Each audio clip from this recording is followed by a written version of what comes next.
What's the most distinctive part of being British?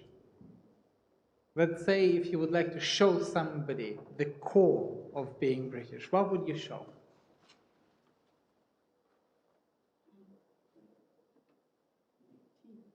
Tea.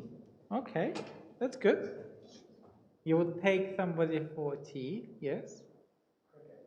Cricket. And you can hear some of it now. For those of you who are in the sanctuary, you can hear the test match. I believe it's a test match today. Yes. Okay, let's say the same question about Judaism. What's the core object or gesture or anything about being Jewish? What would you show? What's the essence? I'm sure some people would show Shabbat candles, right? And that will be visible symbol, something. Challah, yes, something to do with Shabbat. And the same question, what is the key if you would like to show about one particular group of Jews, Kohen or Kohanim, the people who used to be priests. So, and this is where this week's Torah portion comes very, very useful. And but I will go from a bit far away as well. In the mid-60s, actor Leonard Nimoy, who was raised in a traditional Jewish home, used a very distinctive and now very famous gesture to create the Vulcan salute for his character Spock. And it looked like this. Yes. It's on the TV show Star Trek. Even if you didn't watch Star Trek, you might be familiar with this gesture. So once this actor was interviewed on a TV show, and he explained that while attending Orthodox Jewish services as a child, he looked from under his father's talit and saw the gesture week after week. And he saw this gesture in a synagogue.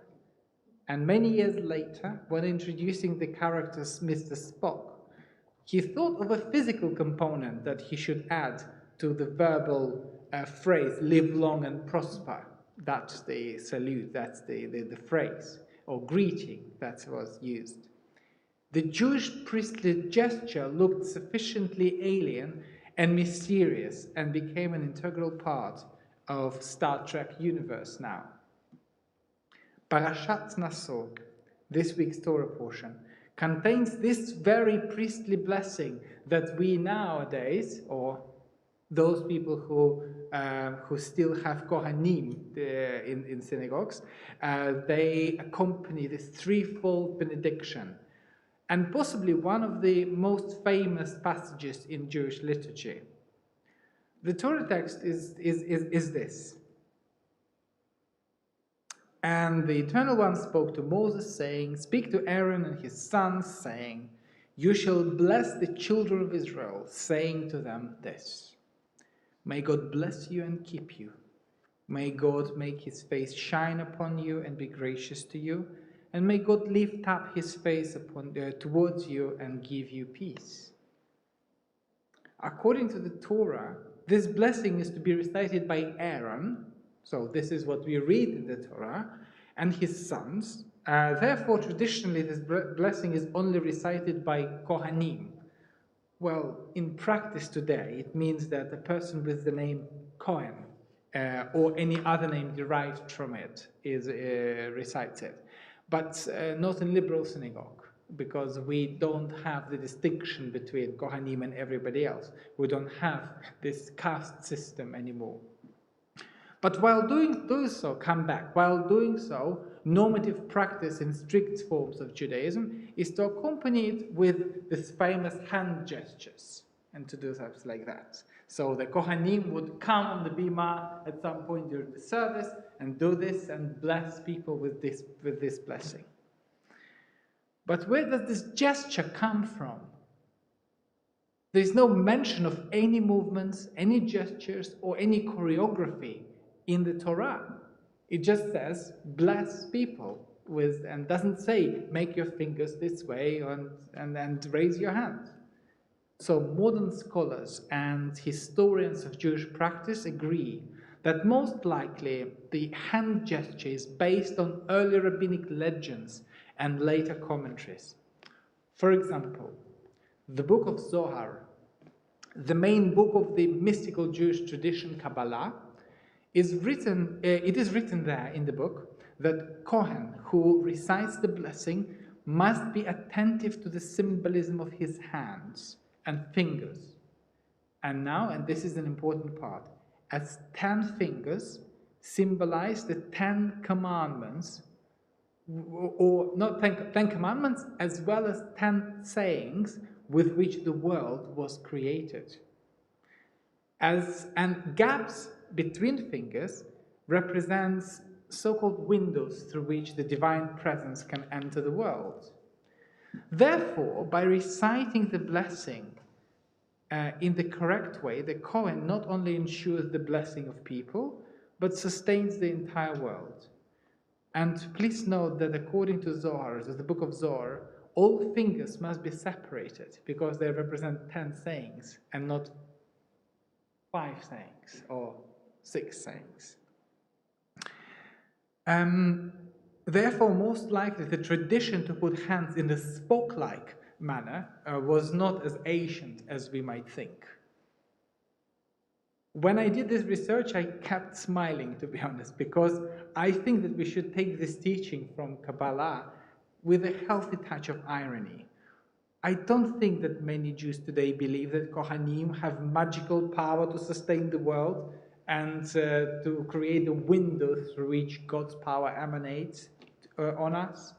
However, the principle, we can take the principle seriously, that all the blessings and all texts of our tradition we should take as important and relevant and try to understand what's behind it.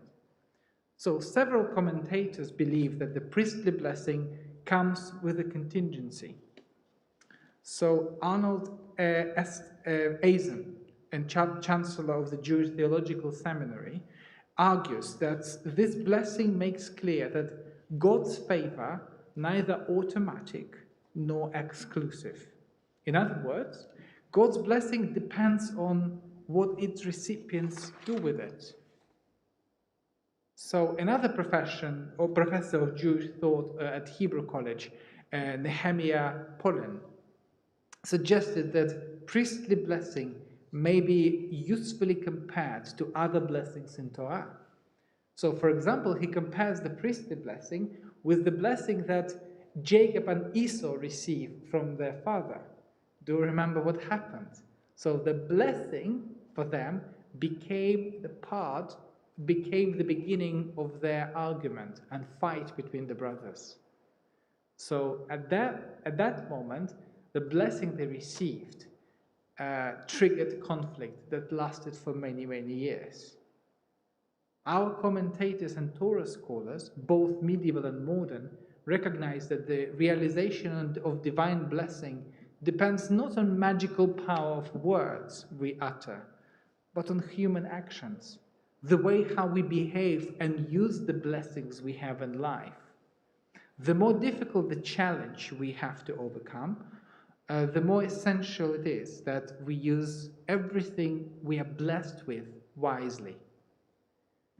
So a midrash, a rabbinic legend attributed to Rabbi Akiva, comments on this idea and imagines God saying, "As they lift their face towards me, so I will lift my face towards them." And that's why the blessing is articulated in this way. So when we wish someone that God's face would turn towards them, what we really wish is for them to live their life in a way so that God would look on them. This blessing, therefore, is a reminder for us that blessings we have, whether material possessions or power, is also responsibility. And we need to use our blessings to improve the lives of others, of people who need it. As we live in the world when some people, some groups, and some countries have much more resources and power than others, we can only hope that the message of this week's Torah portion and blessing be heard and practiced. And we should probably say, Shabbat Shalom, live long and prosper.